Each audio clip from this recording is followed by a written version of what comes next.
আচ্ছা, derivative chapter 13 হচ্ছে আমরা যে অপশন প্রাইস বা অপশন প্রিমিয়াম জিনিসটা বলি, যেটা হচ্ছে যে রাইট দেয়, একটা বেনিফিট দেয়, আমি এক্সারসাইজ করব কি করব না, আমরা যে ওই যে অপশন প্রাইস 4 অপশন প্রাইস 2 ওই যে জিনিসটা আসে, এটা কিভাবে আসে আসলে, ওইটাকে কিভাবে 4 ধরা হয়, এটাকে কিভাবে 3 ক্যালকুলেট করে আনা হয়, অবশ্যই এগুলোর পিছনে কিছু ম্যাথমেটিক্যাল টার্ম আছে। তো এই চ্যাপ্টার 13টা হচ্ছে এই ম্যাথমেটিক্যাল টার্মটা নিয়েই যে আমরা কিভাবে অপশন প্রাইসটাকে ডিটারমাইন করি। তো দুইটা ওয়ে আছে ডিটারমাইন করার, একটা হচ্ছে নো আরবিট্রারি আর্গুমেন্ট আর একটা হচ্ছে risk neutral valuation. No arbitrary আর্গুমেন্টে হচ্ছে তাদের যে প্রাইসটা, মানে এগুলো কি করা হয়, একটা স্টকের একটা আন্ডারলাইং অ্যাসেট থাকে না, ওইটার উপরই তো বেস করে হচ্ছে এই অপশন প্রাইসটা নির্ণয় করা হয়। তো ওই প্রাইসটা যে চেঞ্জ হয়, তার যে চেঞ্জেসটা, তার প্রাইস আপস অ্যান্ড ডাউনসের, ওইটাই হচ্ছে রিপ্রেজেন্ট করে এখানে ডেল্টা হিসেবে। এই জন্য এটাকে ডেল্টা মেথডও বলা হয়। থিওরি তুমি ভালো জানবা, আমি ম্যাম যতটুকু বলছি আমি যতটুকু ক্যাচ করতে পারছি ওইটাই বললাম। রিস্ক ন্যাচারাল ভ্যালুয়েশনে হচ্ছে গিয়ে যারা ইনভেস্টর্স আছে তারা যারা ইনভেস্টর্স তারা কি করে না, রিস্ক প্রিমিয়ামের বদলে তারা মোর যে আমরা বেনিফিটটা পেতে চাই, তারা সেটা পেতে চায় না, তারা এক্সপেক্টেড রিটার্নটা বাড়াইতে চায় না, মানে তারা ওইটা নিয়ে কেয়ার না, বা তারা ওইটা নিয়ে অ্যাক্টিভ না যে আমি এখানে রিস্ক বেশি ক্যারি করতেছি তাহলে আমি রিটার্নটা এখানে বেশি পাবো, ওইটা নিয়ে হচ্ছে ওই রিস্ক মানে ওই ইনভেস্টর্সরা হচ্ছে ভাবে না, বা তারা ওইটাকে কেয়ার করে না, বা তারা অ্যাক্টিভ না। এখানে ম্যাম এরকম কিছু বলছিল, কিন্তু নর্মালি কি এরকম হয়? নর্মালি সিচুয়েশন তো এরকম হয় না, তাহলে আমরা কেন এটা ধরি?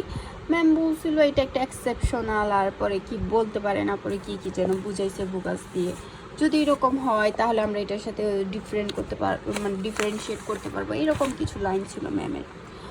তো এই মেথডগুলা মানে অনেকগুলি স্টেপে করা যায়, আমরা মূলত দুইটাই স্টেপ শিখবো, একটা হচ্ছে 1 স্টেপ বাইনোমিয়াল আর একটা হচ্ছে 2 স্টেপ বাইনোমিয়াল। 1 স্টেপ বাইনোমিয়াল হলে চিহ্নটা গ্রাফিক্যালি রিপ্রেজেন্টে এরকম হবে, এখানে S0 মানে হচ্ছে আমার কারেন্ট প্রাইস, আমার কারেন্ট স্টক প্রাইস যত সেইটা, S0U হচ্ছে আমার stock price at upper node, আর S0D হচ্ছে স্ট্রাইক প্রাইস লিখছিলাম, স্ট্রাইক প্রাইস মেবি।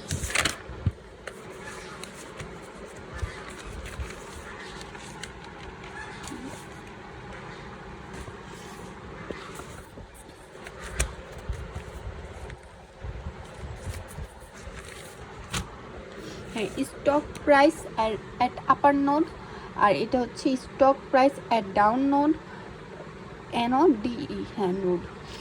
আর হচ্ছে FU হচ্ছে কি option price at upper node, আর FD হচ্ছে option price at down node. তো এটা আমরা কিভাবে হচ্ছে ক্যালকুলেট করব, এটা হচ্ছে 1 স্টেপের বেলায়। এখন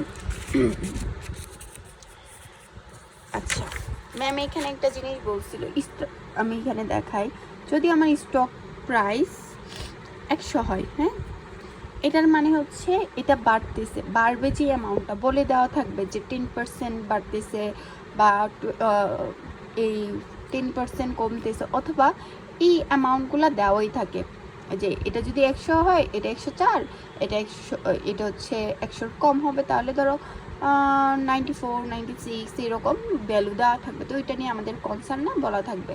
আমাদের মেইনলি যেটা কনসার্ন, এই পার্টটা বের করতে হবে, এই পার্টটা বের করতে হবে, এই দুইটা পার্ট বের করে আমার মেইন কনসার্ন হচ্ছে এই F, এটি হচ্ছে আমার অপশন প্রাইস, এটি আমাকে ডিটারমাইন করতে হবে। তো এটা এখন ভালোভাবে বোঝার চেষ্টা করব। এইটাতে কি হচ্ছে, আমরা এটা 1 স্টেপ বাইনোমিয়াল প্রথমে দেখব। এখানে বলছে 13.4 ম্যাম যেটা করাইছে, এই স্টক প্রাইস ইজ কারেন্টলি 50, তার মানে S0 কত, 50। It is known that at the end of 2 months, ও আচ্ছা, এটা ওয়ান স্টেপ কিভাবে বুঝবো? ম্যাচুরিটি ডেট একটা দেওয়া থাকবে, যদি ম্যাচুরিটি ডেট দুইটা দেওয়া থাকে তাহলে 2 স্টেপ, ম্যাচুরিটি ডেট একটা দেওয়া থাকলে 1 step. It's known that at the end of 2 months it will be either 53 or 48 বলা আছে। তাহলে S0U বলা আছে 53, S0D বলা আছে 58।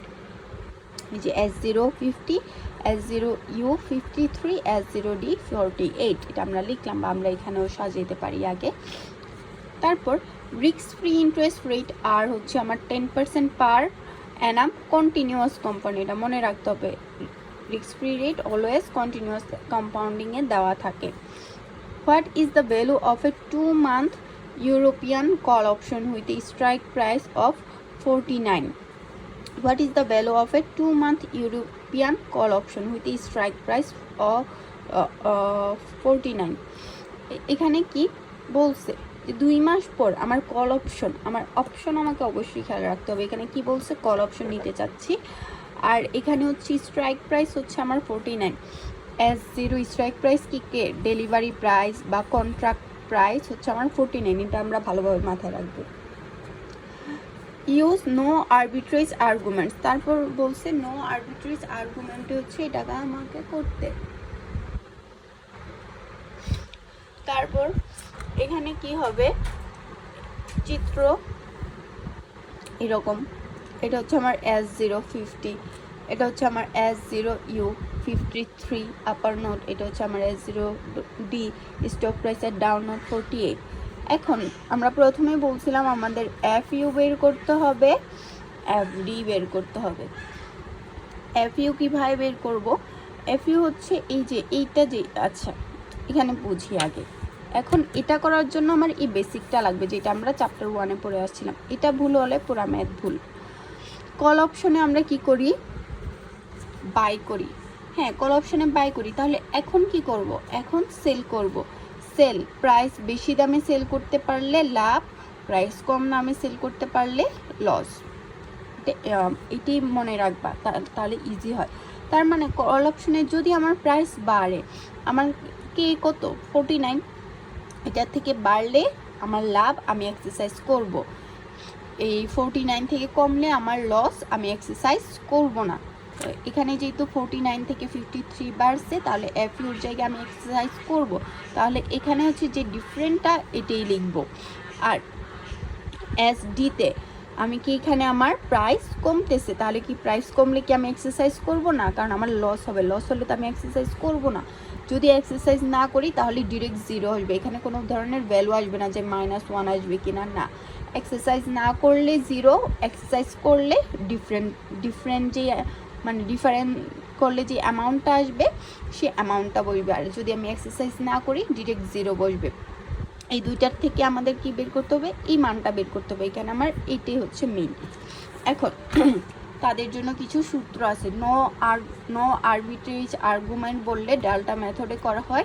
প্রথমে ডেল্টার মান বের করতে হয়। ডেল্টার মান হচ্ছে FU minus FD। FU FD যে আমরা বের করলাম, FU FD মান। আর হচ্ছে S0U S0D, এটা দেওয়া আছে 53 48, তার মান বসাইলাম, এটা আসছে আমার ডেল্টা। এখন ডেল্টা থেকে হচ্ছে F বের করা। ম্যাম যে কেন এটা দুইবার সূত্র লিখে করাইছে আমি বুঝতে পারিনি, কারণ এটা তো আমি এক সূত্রেতেই করতে পারি। আচ্ছা, ম্যাম আগে যেভাবে দেখাইছে ওইভাবে দেখাই, তারপর হচ্ছে একবারে কীভাবে করতে পারি এটা দেখাবো। S0D ডেল্টা, আমার মেইন কনসার্ন কি? F এর ভ্যালু বের করা। ম্যাম আগে এইটুক পার্টের কাজ করছে। এইটুক পার্টের কি S0U, S0U এর মান কত 53, ডেল্টার মান কত পাইলাম 0.80, FUর মান কত আমরা বের করছিলাম 4, ই তো সূত্রের মাইনাস আর এর মান কত, রিস্ক ফ্রি রেট ছিল 10%, এই যে 0.12, আর টি এর মান কত 2 মাস ছিল, তা আমাদের তো বছরে আসে, এই জন্য হচ্ছে 2-কে 12 দ্বারা ভাগ করতে হবে। তো এইটুক পার্ট করার পর আমার এইটুক পার্টের মান আসছে কত 37.77। এখন আমার কি কনসার্ন? আমার এটা কনসার্ন বের করা। S0-এর মান কত 50, ডেল্টার মান কত 0.80।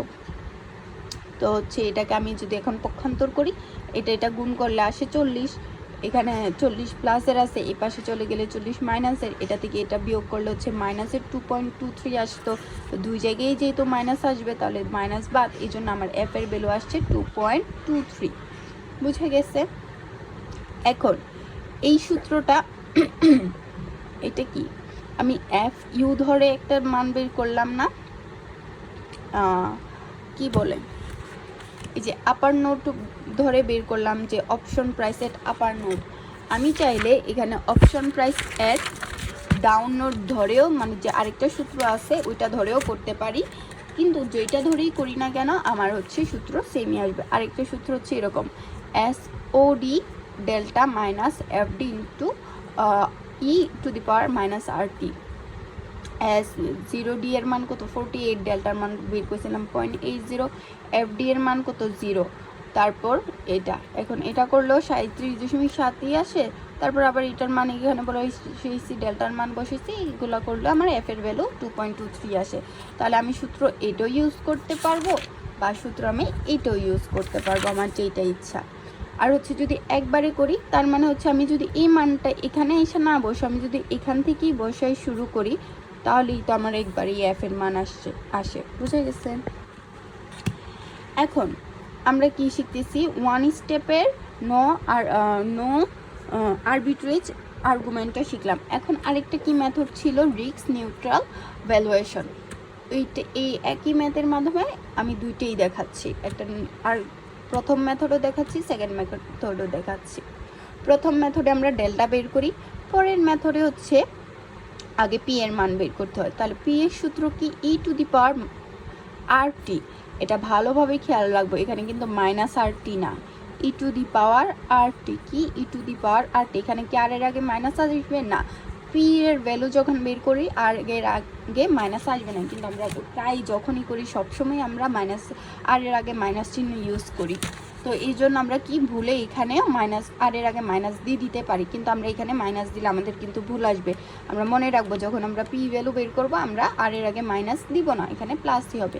D minus D, U minus D. এখন ডি আর ইউ কীভাবে বের করি, ইউ হচ্ছে S0 ইউকে S0 দ্বারা ভাগ করব, মানে স্টক প্রাইস এট আপার নোটকে স্টক প্রাইস দ্বারা ভাগ করব, ডি হচ্ছে স্টক প্রাইস এট ডাউন নোটকে স্টক প্রাইস দ্বারা ভাগ করলে আমরা এটা পাবো। তারপর এখানের এফ এর ভ্যালুর সূত্র হচ্ছে P into F U. P হচ্ছে আমরা বের করব, এফ ইউ হচ্ছে আমরা বের করতে পারি গ্রাফের মাধ্যমে, 1 মাইনাস পি, পি এর মান আমরা অলরেডি বের করছি, আর হচ্ছে এফ ডি এটা আমরা গ্রাফেই বের করে ফেলি, আর এটা তো আমরা জানি সব জায়গায় কি বসতেছে। তো আমরা যদি আগের ম্যাথেরই মানগুলো নিয়ে করি, ইউ যদি বের করি, ইউ যদি বের করি, এস ও ইউ কত 53, S0 কত 50, এটা ভাগ করলে 1.06, ডি এর মান আসে 48 ডিভাইডেড বাই 50, এটা বের করলে আসে 0.96, তা ইউ ডি এর মান পাইলাম। আর ই আর টি, যে আমি কিন্তু এখানে মাইনাস বসাইনি, আর টি। আর এখানে একটা ক্যালকুলেশন দেখা, হ্যাঁ এখানে হচ্ছে যখন আমরা অন্ধকার লাগতেছে না, এটা কি চার্জ আছে? আচ্ছা,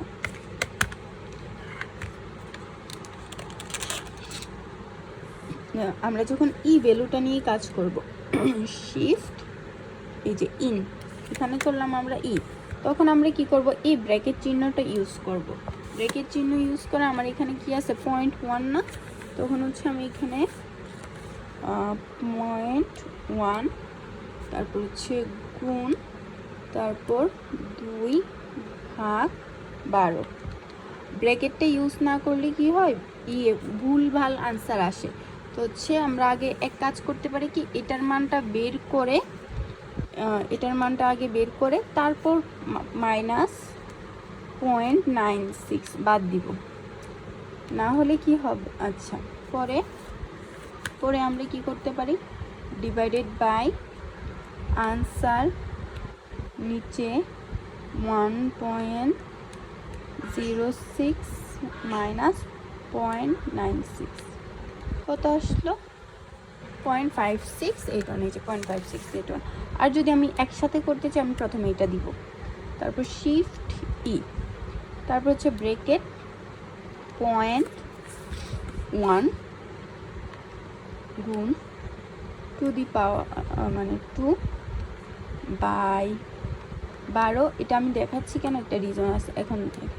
এখন আমি এখানে যখন মাইনাস দিব, আমি যদি মাইনাস এখান থেকে ডিরেক্ট দিয়ে দিই 0.96, তাহলে কি আমি কিসের এই 0.96 আমি 0.1 এটা থেকে বাদ দিচ্ছি, কিন্তু আমি কি সূত্র কি আমার আসলেই তাই না, আমার সূত্র কিন্তু হচ্ছে এই যে এই পুরাটা থেকে দিয়ে বাদ যাবে। তাহলে আমাকে কি করতে হবে, এইটা আমি এখানে দিলে আমার ভুল, আমাকে নিচে আসতে হবে, এই যে এখানে আসতে হবে, এখানে এসে 0.96 লিখতে হবে। আমি যদি উপরে লিখি তাহলে কিন্তু আমার আনসার ভুল আসবে, দুইটাই করে দেখাবো। 1.06 মাইনাস 0.96, এইভাবে করাতে আমার এই যে 56801 আসলো। যদি আমি এইভাবে না করি,